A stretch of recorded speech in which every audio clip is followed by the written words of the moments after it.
Мамлекеттик иштерде иштегендерге 4%, ал эми жеке жактарга 8%га чейин түшүрдүк. Алдын ала төлөмү жок 25 жылга бере баштадык. Дагы бир жаңылык, эгер мурда мамлекеттик ипотекалык компаниядан алган батириң үй бүлөңө тардык кыла баштаса, аны кеңейтүүгө мүмкүнчүлүк түзүп бердик.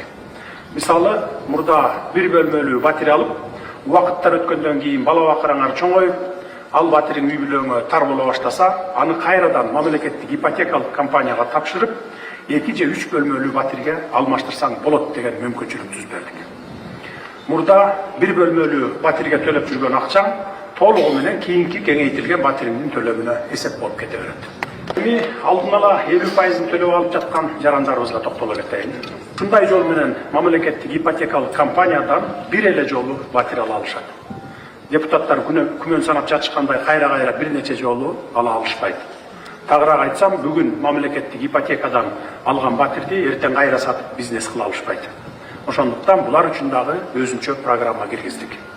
Алдын ала 50%ын төлөйсүң, калганын 10-15 жылдын ичинде төлөп бүтөсүң деп. Бул илгертен кезекте турган жарандарыбызга тиешеси жок. Булардын алдын ала өздөрү төлөгөн 50% акча каражатын мына ушул эле курулушка жумшап жатабыз. Мына ушул курулуштун 60-70%ын бүтүргөнгө өздөрүнүн эле акчасын колдондук.